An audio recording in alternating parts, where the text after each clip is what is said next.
What's up, everybody, and welcome to my Smackdown review. As the build into SummerSlam continues, we are now past the whole Raw reunion thing, and we've got to do the whole nostalgia trip of everyone coming back last night, which I swear USA has been playing that Raw reunion since they played it last night. I believe they played it after Raw. Well, after Raw came on the air, they played like that preview Miz and Mrs. And they played the Raw reunion again before SmackDown. But since we are past that, which I heard it got a big rating, so don't be surprised by that. Will anything change for that show next week, or will it be business as usual? We'll see. But other than the whole, Stone Cold and everything, check out my Raw reunion review. I talked a lot of good things about it, to be honest, and some things I liked, some things I didn't like, but I sure as hell enjoyed Stone Cold Steve Austin last night back on TV again, just to hear that glass break. But other than Monday Night Raw, SmackDown, as the build into SummerSlam continues, we kicked it off with Shane McMahon. He came out, of course. Greg Hamilton did the best in the world thing, which was fantastic, by the way. He can really hold that long. I don't care what anybody says. He can hold that best in the world thing for a very, very long time. But pretty much then after that, one thing that was noticeable before I get into Shane McMahon, I didn't notice this at first, but the commentary team was changed tonight. Well, we saw two different changes. I didn't know why at first, because I looked at it and I'm like, why is the New Day on commentary? Biggie and Woods, which I thought they were great in commentary for the first hour of SmackDown. I thought they were hilarious. And, Tom Phillips was there, but they had David Otunga out there too, which David Otunga has never been great on commentary. He's pretty much been shit. Because at first I like, why aren't Corey Graves and Byron Saxton on there? They noted that they had the night off, and they never really, I know they really did explain Byron Saxton why he was not here, though. Pretty much unfortunately, condolences to him. He lost his father and everything, so, yeah, that's sad, and like I said, that's why he wasn't on the show, so condolences to him. I don't know why Corey Graves wasn't on here, because at first I was like, why is the commentary team change? Which, I know that they didn't announce the whole Saxton thing to the second hour of the show, but, I just kind of want to speak on that, why the team was changed to begin with, to why Saxton and Graves was not here. I don't know why Corey Graves wasn't here, so I don't even know nothing about that. But SmackDown, like I said before, Shane McMahon did his best in the world thing. People chanted CM Punk. And pretty much he challenged, Kevin Owens challenged him earlier today to a match at SummerSlam. And he said he would quit if he could not win. Fans chanted, "You can't wrestle."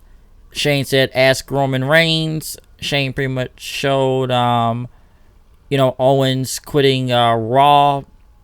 Pretty much back in August, he said, what was it? It was footage on August 27th, which 2018, which will be at SummerSlam also in Toronto. But Shane says it's typical for Owens just to quit, and Shane said that's the same thing that's gonna happen to Kevin Owens at SummerSlam, and he wants the stipulation in writing. He says Kevin Owens then came out and he said that Shane isn't that smart, and he said that clip was a low point in his career.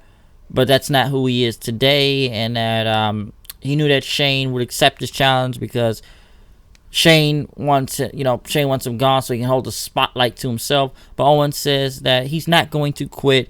He said he's going to beat the living hell out of Shane McMahon at SummerSlam.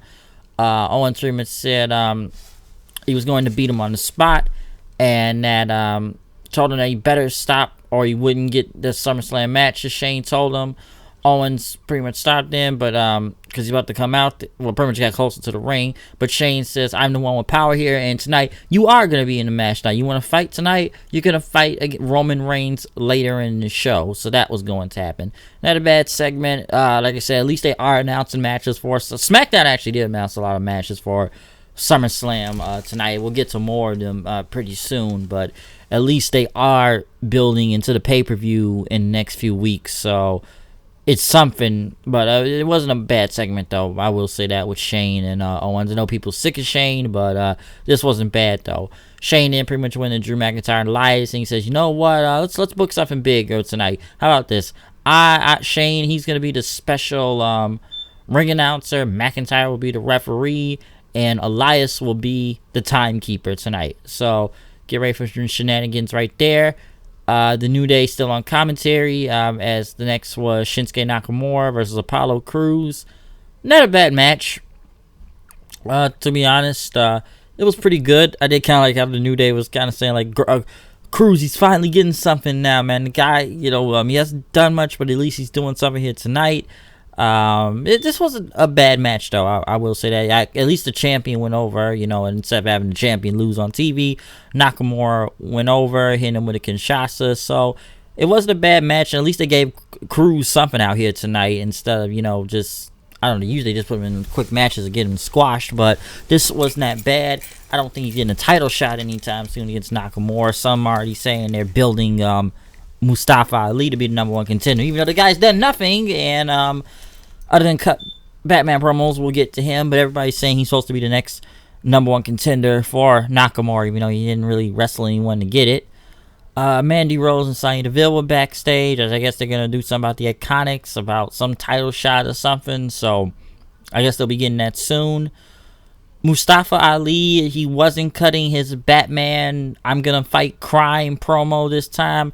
He pretty much was sitting on the stairwell talking about he's got to rewrite history. He spoke about, going from a squad car to the squared circle, but he's been injured, he's been replaced, but he needs to rewrite his history. He needs to become a legacy. It's in his blood. He needs, to write his own story, even if he runs out of ink. So that was like Mustafa Ali all desperate now. Why is he desperate now to rewrite his own history? Because the guy is just talking about justice and, talking about the light and like he's fighting crime now. Now he sounds like a desperate man on his last legs. I gotta rewrite history. I gotta do this. I gotta do that now. So he something about that. I don't know where they're going with that, but kind of strange how they just kind of changed this whole promo right there from, talking about the light. Now he's the desperate man now. MizTV happened as he brought out Shawn Michaels, the Miz. He introduced him. Shawn, of course, had his NXT hat on. At least he had a hat. I got a kick out of the New Day singing along to Shawn Michaels' theme song. I thought that was hilarious. Miz pretty much talked to Shawn Michaels about the whole Raw reunion thing, and he's been on both sides and stuff. He wants the younger generation, the new guys, the new generation to get where they're going, wishing the old guys would go away, but as they get older, it's tough to turn down that opportunity. So he had a fun time last night. But Michael said, we inducted Seth Rollins as an honorary member of DX, Click, NWO. I don't know what group to even call them out there. It was too many groups in one. But Miz pretty much thank Michaels, oh yeah, thanks for the invite. But they've been on that Marine 6 movie together and stuff. Miz pretty much talked about their movie, and they talked about their movie and everything. And I guess Seth was in the is he in the DX now? I don't know. Talk about he's going to burn it down. Next thing you know, Dolph Ziggler comes out, which I kind of knew this was already getting ready to go. But he pretty much said, I want to punch you in the face again, because Ziggler didn't like what was going on out here. He pretty much talked about Shawn Michaels, told me he had something to get off his chest. And Ziggler pretty much says, I idolized you. You could have ran off into the sunset of being one of the greatest of all time. But no, you came back again. And, you got yourself, just come out here, shuffling back and waving to the crowd. Giving everything, get any chance you got. And he says you're an embarrassment, as the legends on, Raw and Goldberg in a wrestling. What is with Ziggler talk about Goldberg? Like, I noticed that the week before when they had the segment with Miz on Raw. So are we just burying Goldberg casually on Raw? I'm on SmackDown now on both shows with Ziggler? Because, don't get me wrong, I've seen Matt Riddle bury Goldberg online, but now we've got Ziggler just blatantly burying the guy now. I don't know why, but we're taking shots at Goldberg for some reason. I don't know where it's going, but he's being buried though. So there you go on that. But Ziggler pretty much told Michaels that it broke his heart that you came back and wrestled again, and it was embarrassing, he said. Because when he saw what happened back in November, we're not going to talk about the crown jewel or anything, but we know what match Shawn came back to, which I thought he did good in that match, in my opinion. But pretty much then Michael said, you know what? I'm not going to disagree with you. It was embarrassing. He said it's more embarrassing when you work your entire career, giving everything you have, and still being known as a second-rate Shawn Michaels wannabe. Which that's kind of a true statement when you look at it, but pretty much as Ziggler was pretty much pissed in, he said there's only one second-rate Shawn Michaels, and he was looking at him. Ziggler pretty much talked about Michaels again, and him and Miz, you all just come out here, collect checks, and kiss babies, and wave to the crowd. That's all you all do. And pretty much Miz, he was sick of Ziggler talking. He says, then why don't you do something about it, okay? In this company, you make you. And Miz said it again. He pretty much said again, do something about it. The fans chanted, do something. Ziggler was getting ready to do something, but he didn't do it. Pretty much, they took off their jackets and stuff, but Miz put out his chin out there. Ziggler was about to leave, but Michaels pulled Ziggler around. He tried to punch Shawn Michaels, which pretty much knocked Miz down, and Shawn dodged it. And Shawn punched Ziggler. But as Shawn tried to help Miz up, next thing you know, Ziggler hit Shawn Michaels with a super kick, knocking him to the ground as Miz helped him. So this was not bad, I will say that. This was not a bad segment. Some people look at it as a way of getting, actually, using the legends the right way into trying to put over the current talent. Now, do I really want to see Miz versus Ziggler again? Not really. I know it was good about a few years ago, back in 2016, which that feud was great. But, looking at it now, coming back to us, at least it's made Ziggler a little interested in this segment. Not all the way, but he was a little bit somewhat more interested, at least giving some life to this feud, because I really did not care about Miz versus Ziggler again, because both of these guys really had nothing going on. When you look at it, Miz was just kind of, I don't know what Miz was doing. He just sucks as a face. Ziggler, I just got sick and tired of. Just that it should have been me thing. So at least it does something. Now, will it be a Shawn Michaels versus Dolph Ziggler match in the future? Maybe. I don't know. But then again, I don't see how they're going to pull Shawn Michaels out of retirement again. But hey, one can only know. All right. That we don't know if it'll ever happen. But at least this is put some life into the Miz versus Ziggler match. Charlotte versus Ember Moon, which they billed as the first time ever. But what happens in this match? Listen, there's one thing I've noticed lately. A lot of these women's matches have been really short lately, like a minute or something. Almost like somebody said Divas era, but I was like 45 seconds this match was, because all it was they just kind of walked around the ring. Flair hit her like a clothesline, Charlotte did. And then next thing you know, Bayley's music hit, and then Moon just rolled up Charlotte, and that was it. That was the match. I'm like, really? No way this match shouldn't have been 45 seconds. It honestly would be this match actually would be a barn burner when you think about it. Charlotte versus Moon. That would have been great to see, but we only got 45 seconds of it. But then next, Moon pretty much was outside with Bayley, and then threw Bayley back in the ring. Charlotte kicked Bayley with a big boot, and Moon hitting the clips on Charlotte, then hit one on Bayley. Then so who just turned? I don't want to say the people actually cheered Moon. So who turned heel here? And looking at what happened, in my mind, I felt like, is this going to turn into some type of triple threat match now? Which at SummerSlam, which I wouldn't be surprised, because I'm sure they want to add Charlotte in here one way or another, so don't be surprised by that. But still, why was this match 45 seconds, and who came off as a face and who came off as a heel here, really? Okay, because something about this really didn't make a lot of sense. It honestly didn't. And it's just, this match was just short. I don't know why they did that, but I wouldn't be surprised if it was a triple threat match at the same time. I'm sure people are going to go say shoehorn Charlotte again, but honestly, what is Charlotte really doing on this show right now when you think about it? Kofi Kingston came out to announce his opponent for SummerSlam, and in the second hour of the show, Michael Cole was on commentary to replace the New Day. So he was out there with Otunga and Tom Phillips. Like I said, they brought up why Byron Saxton was not there. But I will say I did enjoy Biggie and Woods on commentary, though. I'm sure they came off as annoying to people, but I did enjoy them. Kingston pretty much said Randy Orton was going to be, he wanted him his opponent SummerSlam, and he wanted him to come out here.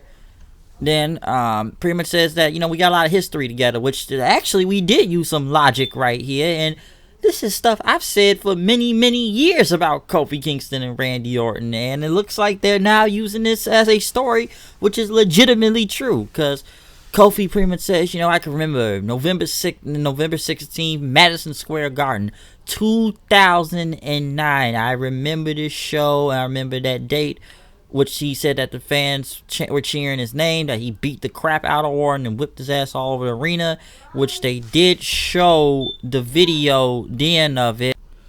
Yeah, but as I said, yes, I do remember that. I do remember that show though, in the garden where Kofi did that big boom drop through that table back in 2009 and everything, and at the Garden. I remember that show because I remember that very well. So that was 10 years ago. But Kingston pretty much says that moment gives him goosebumps. But that was supposed to be the next level for Kofi Kingston.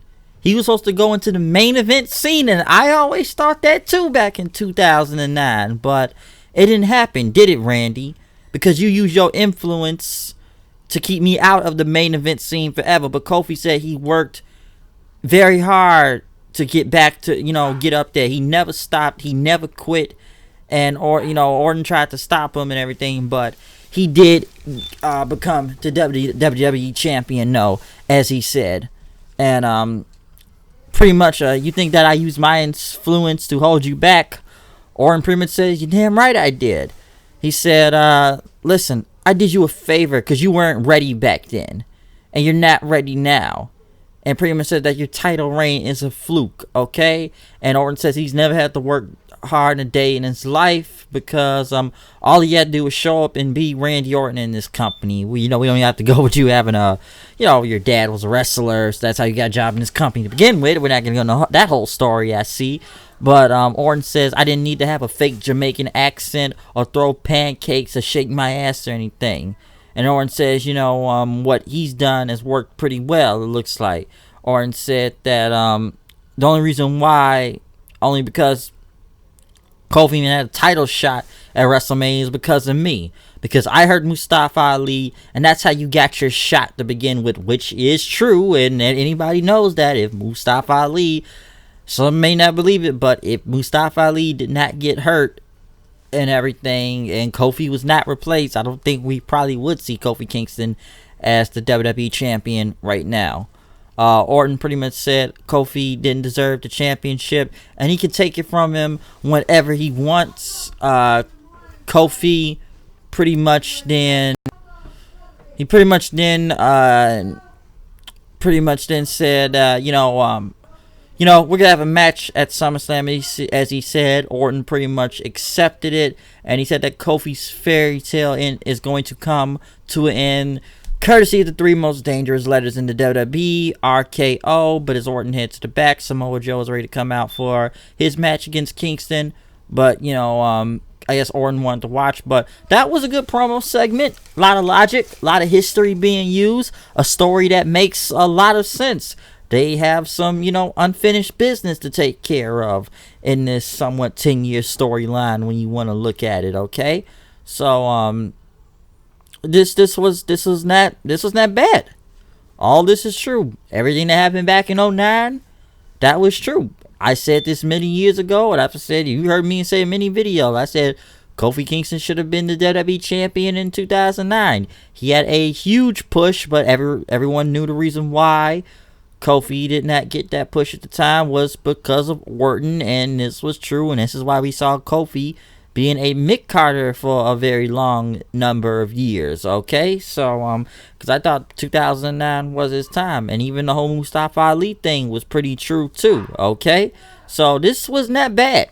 A lot of good logic being used. So, a story that makes sense. Now, as for the Samoa Joe match, just wasn't really much to talk about here. It ended up in a DQ anyways, or no contest, since Orton tried to get in the ring and hit an RKO on Kofi. Kofi pretty much dodged it. Him and Orton had a stare down then. Joe tried to get at Orton, but Orton RKO'd him. Kofi hit him with a Trouble in Paradise then, pretty much taking him out. So it's not much to say about Joe. At least Joe didn't lose again after he lost to 3 to 4 minutes to Roman last night. He probably would have lost to Kingston again, to be honest. Why was this a rematch? I don't even know. But at least Joe didn't lose this time. But still kind of looked like an idiot out there at the same time, too. They did make him.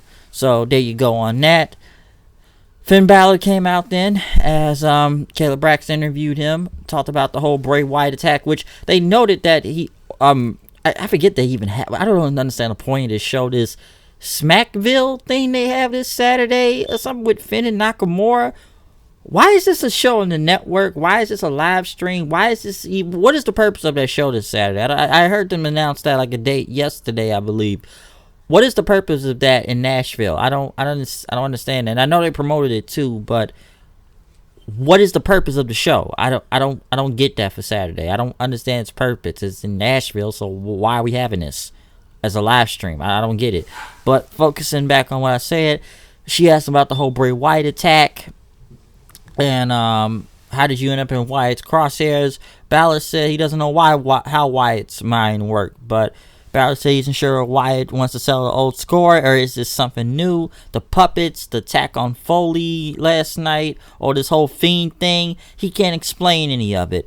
Pretty much Jackson said that, are you shaken? Balor said that Wyatt is more twisted than ever, but he's faced evil before and he won't back down now. So he challenged The Fiend or Wyatt to a match at SummerSlam. Next thing you know, the Firefly Funhouse came out. And we got Mr. Rogers. So we get the split personality of Bray Wyatt again. And we have his Mr. Rogers character look like. With the puppets, Mercy and others, and the rabbit and stuff. Pretty much said that, all the puppets are big fans of Balor. But The Fiend is not.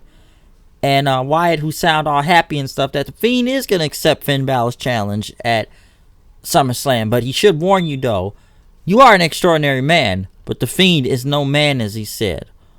And then Wyatt sounds serious. The Fiend is an abomination. The Fiend is power. The Fiend remembers, let me in. And that was the end of it. So I did like the split personality thing. 9 times out of 10 we're going to see the Demon versus The Fiend at SummerSlam.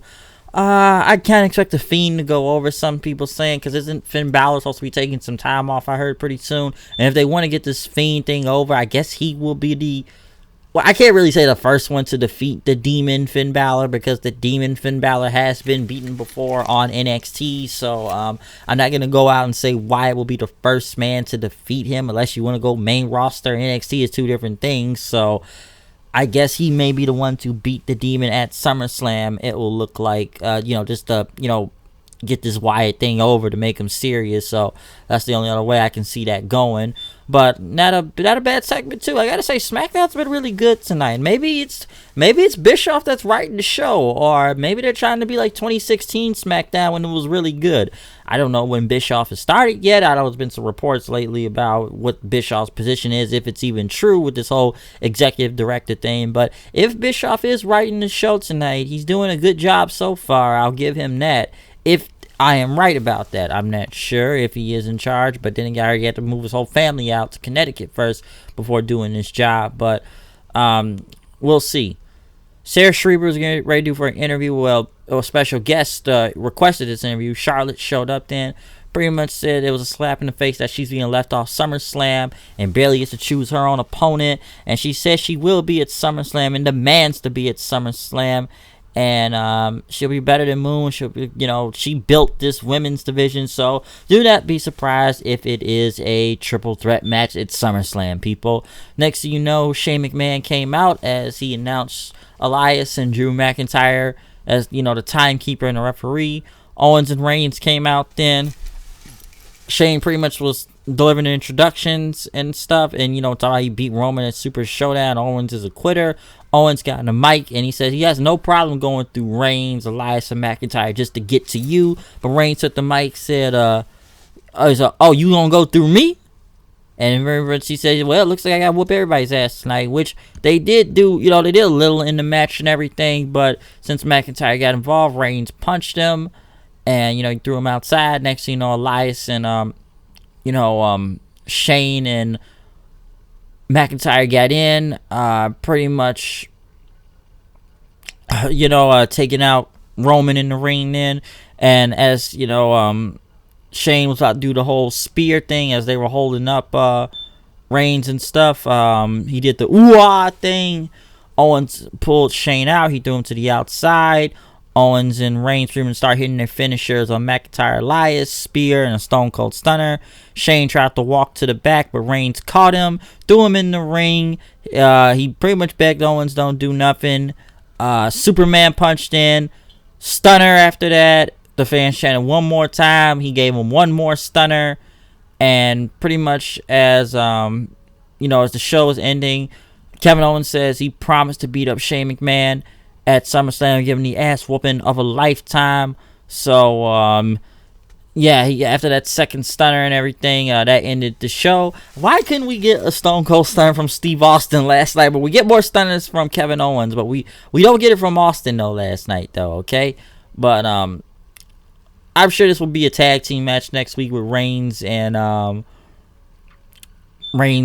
Owens versus Elias and McIntyre, so don't be surprised by that. But, this wasn't bad. Shane got beat up this week, so I'm sure he'll get his heat back next week or two before SummerSlam and stuff. So this wasn't that bad and everything. But overall, I didn't think this was a bad show. SmackDown actually built into some matches. I enjoyed the Orton and Kofi segment. I did like the whole Michaels and being on MizTV and stuff. I will say that with those Ziggler and stuff, at least it breathed some little life into the feud. The Owens and Shane thing, at least they're building that up in the SummerSlam also. I don't know why we have these very short women's matches now. That doesn't make a lot of sense to me. The Wyatt and Balor segment was pretty good with the split personalities of the Mr. Rogers and the Fiend, Bray Wyatt and stuff. Main event was kind of whatever. Like I said, it'll most likely be a tag team match next week or two. So, expect that to happen. But SmackDown was a really good to decent show. I didn't hate it. I thought this was good. There was a lot of logic involved that made sense, especially with the Kofi and Orton stuff. I enjoyed the New Day on commentary. I'm sure people find them annoying, but I thought they were hilarious on commentary and pretty funny. What else? Nakamura getting a TV win wasn't really bad also. So this was not a bad show. Okay, this is not a bad show. They built matches in the SummerSlam. That's what they're doing. They're building the show for the pay-per-view. So at least they're doing that right, okay? Because like I said, Raw was just a reunion show, nostalgia. SmackDown actually built something. Now, can Raw do it next good for their side of the show next week? I don't know, because they haven't really been building it well, okay? SmackDown so far, they're doing good. Steadily building it very well on some matches that at least are making people very interested to watch. So they did good. Like I said, is Bischoff writing the show? I don't know. I don't know if Bischoff's writing the show or Vince is writing the show or something. Maybe Bischoff has started. Maybe he's not. I don't know. But if he did tonight, he's doing a pretty good job right now. Pretty decent. Putting some good things on TV. And I thought it was enjoyable. So SmackDown did pretty good tonight. I will give them that. They built in the SummerSlam. That is the point of this show, okay? And at least they got a couple matches on deck right now, which seem very interesting and look like will be good to watch also. So that's the point of the show. But like I said, I enjoyed SmackDown. Pretty good show tonight. But other than that, I'm going to go from here. I'm out of here. Comment, subscribe. Tell me what you think about SmackDown tonight. Make sure you check out my Raw Reunion review. Follow me on Twitter at HoodedKnight890, and that's all I got to say from here. So pretty good show tonight, I will say that, and I will see you guys later. Peace out.